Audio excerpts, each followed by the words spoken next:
Hey guys, like many of you, I have wondered what would be a good solution to have monitored sound in a small office like mine. I don't have monitor speakers, so maybe that could be a good solution. I have tried having small amps, both solid state and tube amps, but they both have their different challenges. Small solid state amps, like let's say Posca Mini or Positive Grid or THR5, things like that, they don't sound sometimes great because there's the physics limitations of speakers. Bigger amps often sound too loud and quite unpleasant, really, more on one side of the head than the other.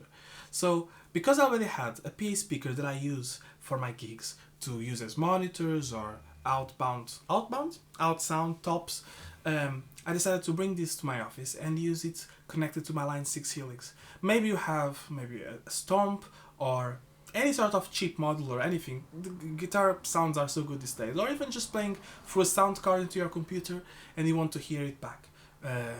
Monitored at the same time that you're playing. I often played through this PA using like GarageBand. Because the Helix is downstairs or in the practice room or something like that.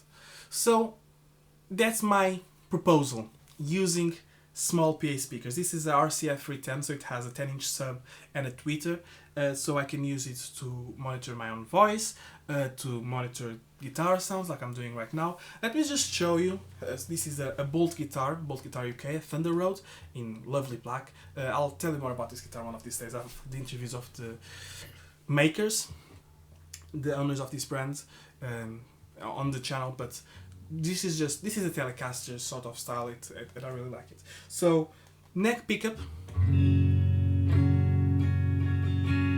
middle, bridge.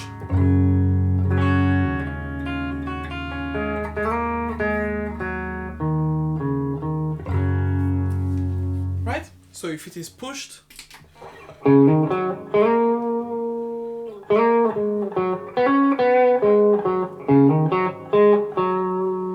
or on the neck, right?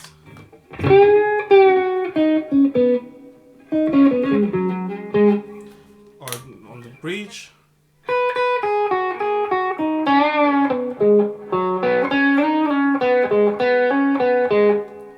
And even what this patch from Rachel, so if it sounds bad, it's his fault.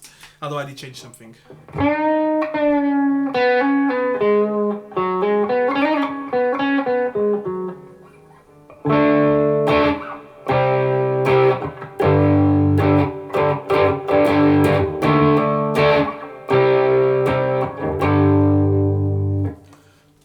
So what often happens when we're playing through tops or things that have a really high-end response is that there is this fizz on the sound. Same thing happens with earphones or in-ear monitors or headphones, whatever you want to call it. Things that you put in our ears that are not designed just for guitar. You get these strange artifacts. I think, alright, that is the high-end sound that gets put out of modelers and things like that. Because when I cut the high-end response around 4.2, which is what it is now on the IRs, sounds fine, sounds good, sounds exactly like an amp. So that is the point of this video. If you're looking for a solution for something that you can use on gigs, or maybe it's something that you already have, try connecting your modelers to PAs. You know, it's not a flat response, flat frequency, whatever, I know. But probably that's the sound that you're getting when you go to a gig. You rarely have this perfect studio quality PA sound, unless you're like doing recording or something. I don't know. To me, all sort of amplifiers have some sort of character, some more than others, because you have the amplifier, the circuits, right? But the speaker itself, the box itself, the room itself, a bunch of different things. So don't get too caught on the details of how sound gets amplified. As long as you can hear it and you like what it sounds and you can replicate that to other people, great.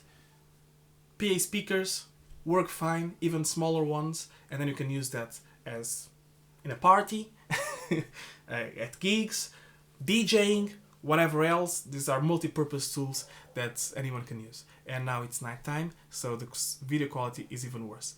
I hope you enjoyed it. If you want one of these guitars you have to assemble it yourself because that's how they're sold, in like a kit, but I think it's really cool. And look at this flame neck. Can you see? Wow, look at the flame on this baby. Look at it, looks like a tiger. Okay, alright, that's all. Thank you so much, and I'll see you next time. Bye bye.